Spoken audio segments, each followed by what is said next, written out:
Okay. All right. So we're starting on page 6 of your packet, and I already kind of started this a little bit. So quick review. We got so this is a car model company. They had 6 different models.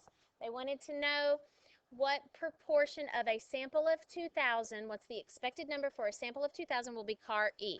So what we did was we took what they had in their whole population of 6 months, and we figured out what proportion it was for car E. So then now that we know that that is the proportion for car E, we said, oh, let's figure out what that is out of a sample of 2,000. And so then we multiply that and we get you 15.6. But where we are right now is wondering, what is the standard deviation for that? Okay, so what is that standard deviation? Okay, and so then here's where we do this. We think to ourselves, oh, I think that's got to be a formula because something weird's, I don't think I have a clue how to do that. So I'm going to go ahead and look at your formula chart with you. Okay, so over here on the left-hand side, I want to kind of do a little formula chart review. Right now, we can see over here on the left-hand side, you will need pretty much nothing in this left-hand column, except for the thing that is second from the bottom. So let's look at what this is. I'll rewrite it so you can see it better. So here is what this is the only thing on this left-hand side of the formula chart you will need. What is that give us whenever we're doing any kind of problem? Slope. Very good. So pretty much the only thing that you need over here on this left-hand side is slope.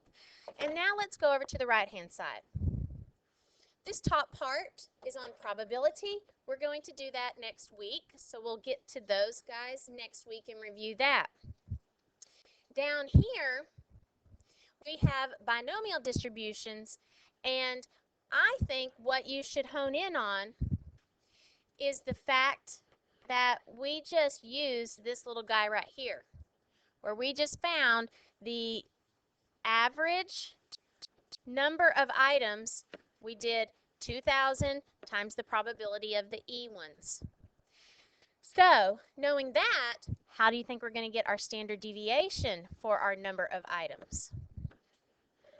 We're going to do this, NP times 1 minus P, and that will give us the standard deviation. Now, I also want to talk to you about this because I kind of wondered this for a long time. I wondered, how do I tell the difference between this set of mean and standard deviation and this mean and standard deviation? What is different about those? Not the formula, but what is the difference about what it says here in the front? No, what?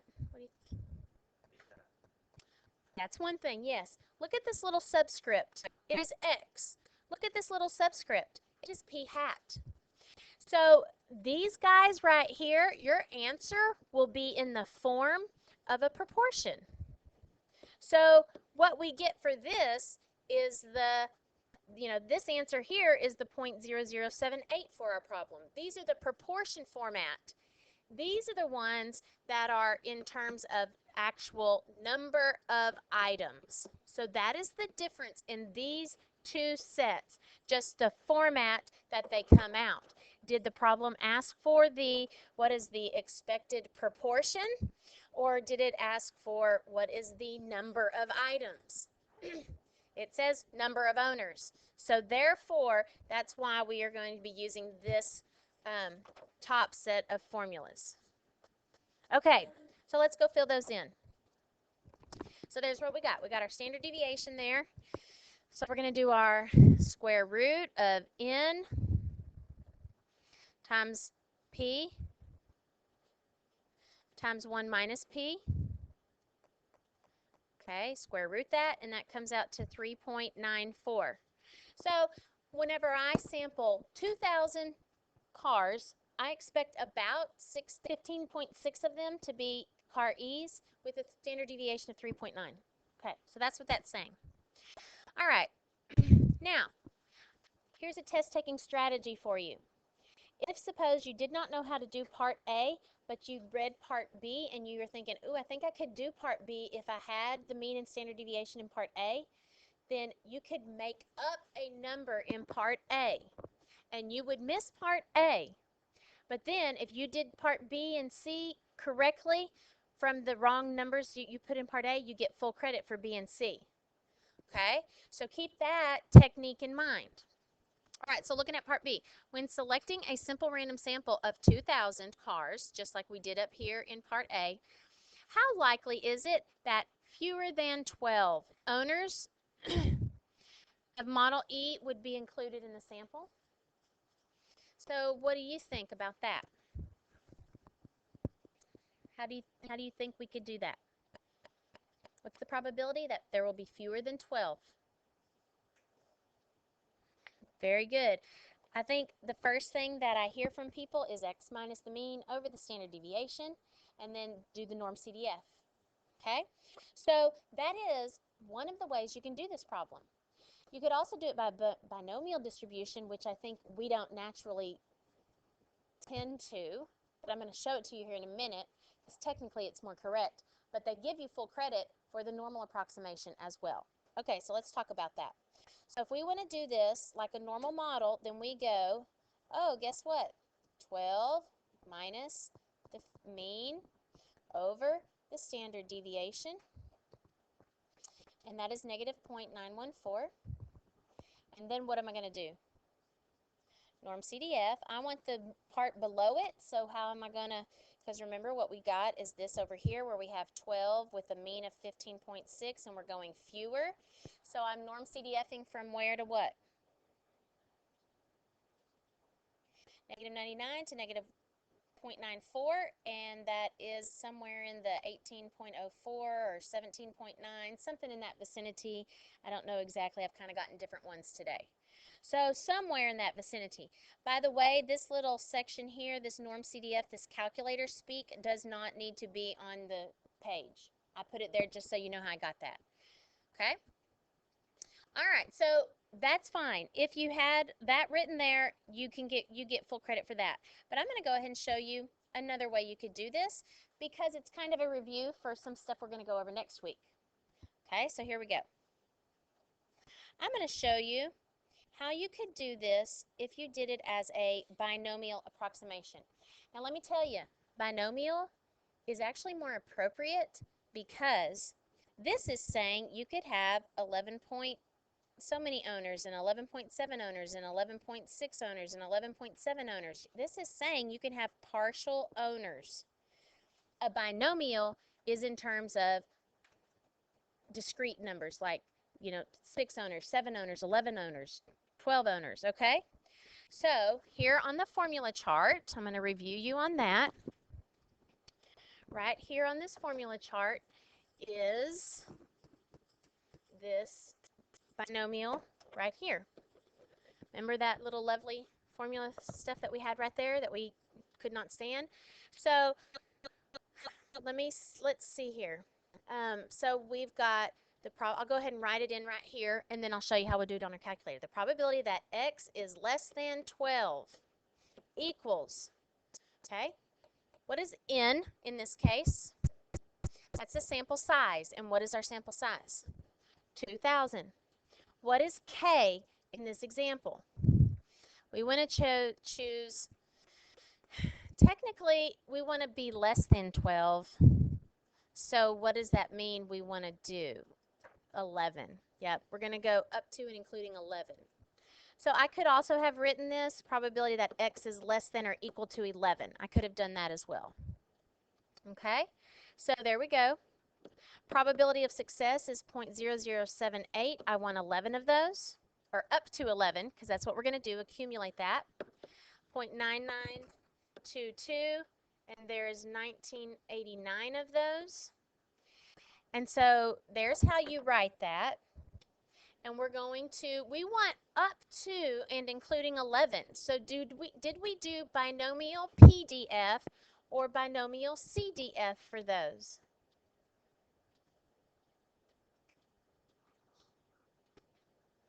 Binomial CDF, because that is cumulative. Cumulative. So binomial CDF is what we have in our calculator, and those are N, P, K. N for the number in the sample, which is 2,000, comma, what's the P, the probability of success? Probability of success is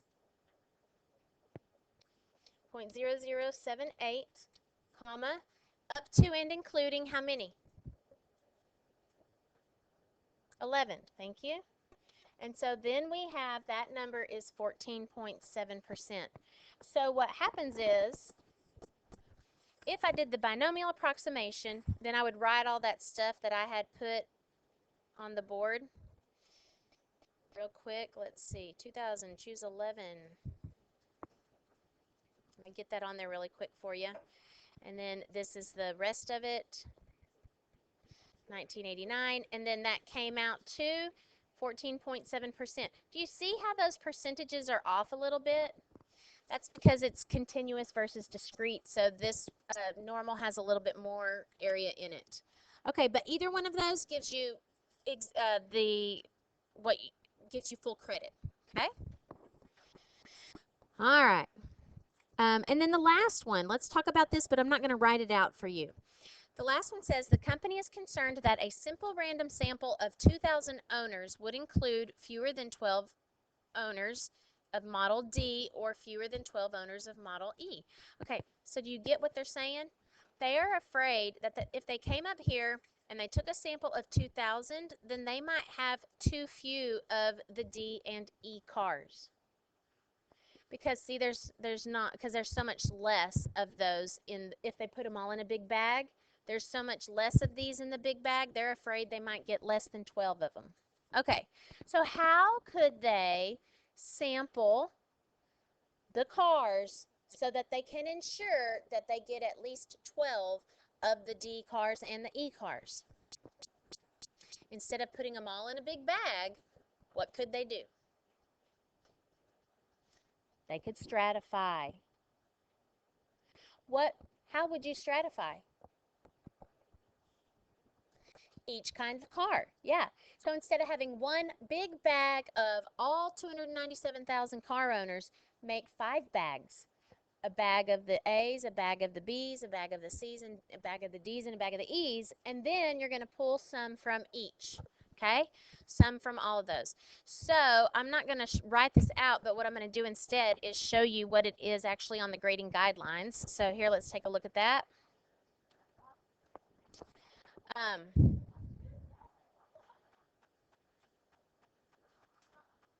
Okay, so here's how they graded it. If you gave a sampling method that totals up to 2,000 when you sample it, that gives you at least 12 owners for each of the 5 car models, and it gives you a type of random selection of the owners, then you can then you get full credit. And so the way that they chose to do it, and you don't have to do this, you could say put them all in a big bag, and then you could define how many you're going to take from each of the sections. How would you define how many you're going to take from each of the sections? What would you guess? What do you think? What do you think would be fair? Okay, if you did 2,000 divided by 5, let's think about that. If you did 2,000 divided by 5, that would be 500, right? Or wait, how many? 400? So you're saying 400, take 400 from each of these? Okay, that's possible. That's doable. Now, is it the best method? I don't think so, because do you think it's fair that you take 400 of the E's and D's, even though they really had many of them in there? Okay, but it doesn't matter according to their rules. They said just as long as you had at least 12 and you said you had it all out. So if you wanted to follow what they needed, you could do 5 bags of each, shake them well, and pull out 400 from each bag, and you got it covered. Okay? Yes?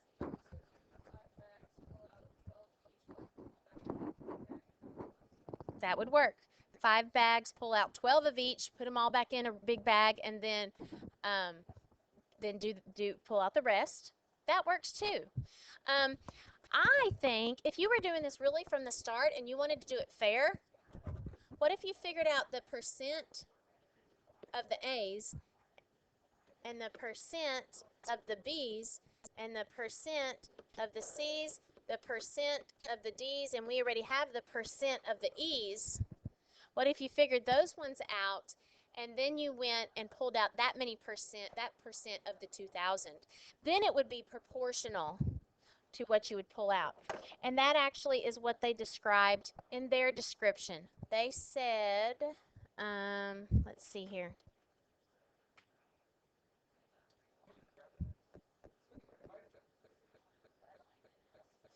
Oh, I don't see that.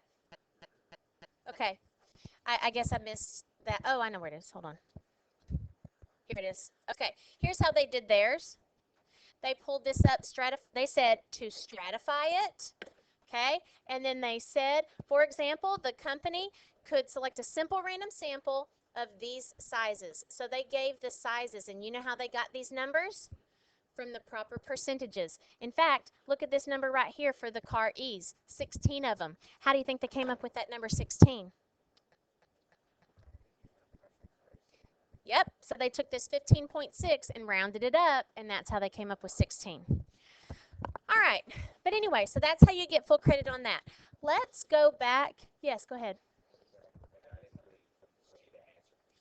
Okay, so the answer for C, I don't want to write, I mean, you would say stratify by car type. Within each strata, put all car owners in a bag.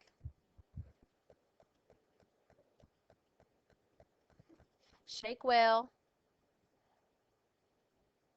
Okay, and I'm about to do the easiest way. It's not necessarily the best way. I'm going to say pull out 400 from each bag. I don't like that because you're having overrepresentation of each kind, but I think proportionately would be better. But anyway, but this covers what is needed. I would get full credit for that answer, yep. Because as you could see on the grading, yeah, just me personally, I would have chosen a different way. But on the grading guidelines, what they required is this. They said totals up to 2,000, has at least 12 owners for each of the 5 car models, and it's a random selection. So I met those criteria. Okay? All right. Very good. Let's go back to the ones that you have done. So basically, I just did your homework with you. Let's go back to the ones that you have done and start on page 3.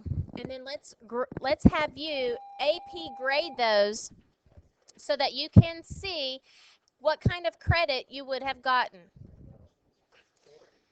All right, so here we go.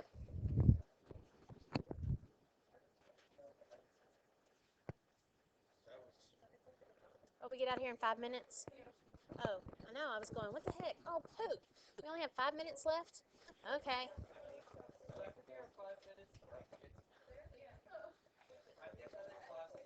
Do you think?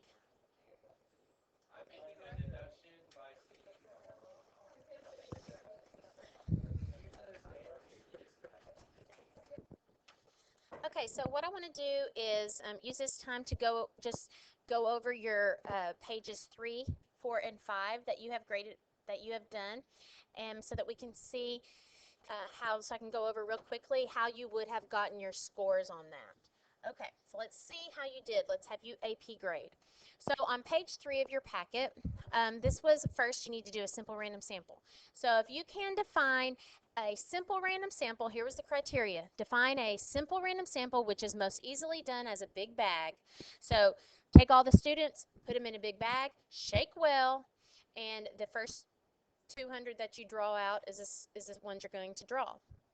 So the grading guidelines actually say if they define a simple random sample that can be replicated, meaning it's clear enough that people can see it, then you get an E. If it's not clear enough, then if it's partially clear, you get a P, and so on. All right, on this next one, they want to stratify. So this was the problem about the getting a sample from the whole entire school about food satisfaction. Well, you have all the different kinds of students, elementary, middle, high school, and so I thought that I would stratify by the type of school. So there is the variable that I have defined for how I will stratify: elementary, middle school, and high school. And then here's where we typically lose credit, is if we do not do this part, which it specifically says, explain your reasoning. And so I said this would ensure that students from each type of school is in the sample, because the different age groups may have different food opinions. And so that is the key for why I would explain my reasoning, because with regards to what they're measuring, it could affect the proportionality of the outcomes.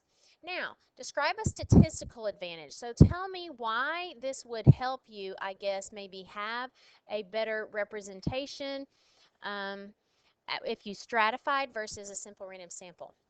Oh, sorry, and over here, by the way, on that part B, if you did both things by telling me the effective variable and telling me why you chose that way with regards to the food opinions, that's how you get your E. If maybe you left off that part as to why that is important with regards to the food opinion, then you get a P instead of an E. Now, the last one I struggled with because it feels so much repetitive of the part B, but a statistical advantage. And here is the example that they gave in the grading guidelines. They said, here is what their example is. It says, if you said something like this, stratifying random sample, so stratified random sample, guarantees that each of the school level strata will have some representation, because it is possible that a simple random sample would miss one or more of the other schools. So if you say in there, you're doing this so that you don't, by just pure randomness, get all high schoolers or something like that, then that's how you get that full credit on that. Making sure you are doing this in context of the study. That's the quickest way to bump you down to a P instead of an E. So after you've got those three sections together, then here is how they would give you your scoring. If you get 3 E's, you get 4 points. If you have EEP, you get 3 points. If you get 2 points if you have any of these scenarios: EEI, EPP, PPP, and you get 1 point if you have an E or 2 P's. And so that's how you get those credit on that. All right, next to page 4. So on page 4, you did an experiment. There are 4 scoring points that they are looking for. I honestly think, based on the one I do, I like to do these and then go look at the scoring. I think I would have gotten 3.5 points. I think I would have gotten a P for one of them, and I'll explain that why in a minute. So here's the deal on the scoring. For the first one where you are doing an experiment, this first scoring component is if you described how to randomly assign. If you described how to randomly assign to the treatment group. So this little section right here is going to be how you get your section. If it is sufficient and replicatable, then it's good. Now, I did a completely randomized sample, which isn't ideal as a paired design, but here's the most basic thing you could do for getting your full credit.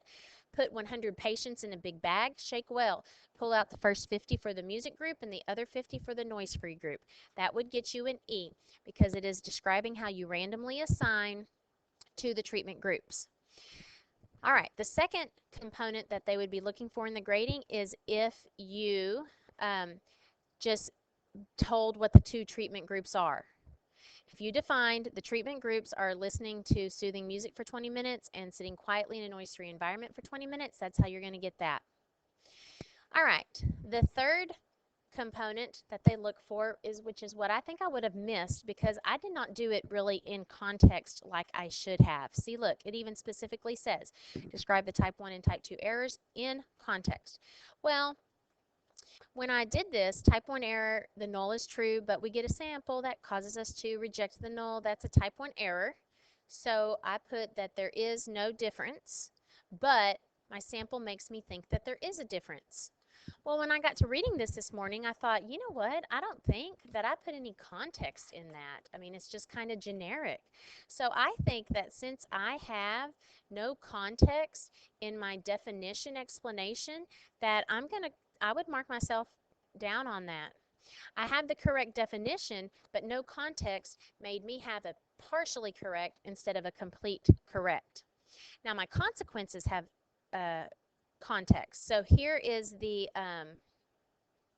fourth component that you get your fourth point with, the consequence. So the consequence of type 1 in context. The consequence of type 2 in context is that they do not offer a free service to help people. And you must choose one of them that you think is more serious, and it doesn't matter which one you choose, as long as the one you choose that is more serious, and then in context, and you say why. So I said I think type 1 is more serious because the money could be used on the effective treatment but is wasted. So there is how you get your points on that. Um, since there were 4 components, each E is worth 1 point, and a P is worth a half of a point. In my case, when I end up with a 3.5, then they make a holistic approach and they look at your whole answers and decide if it should be bumped up to a 4 or go back down to a 3. Honestly, I'm kind of thinking 3.5s probably mostly always go down to a 3. But if you're sitting at a 2.5, then that, of course, is, they'll look at a holistic approach to see how that compares to go up to a 3 versus going down to a 2. All right, in page 5. This one I ended up not going over in any of the classes on Friday, so I'll probably save going over this one next week. So there is the assignments that we did today on April 22nd.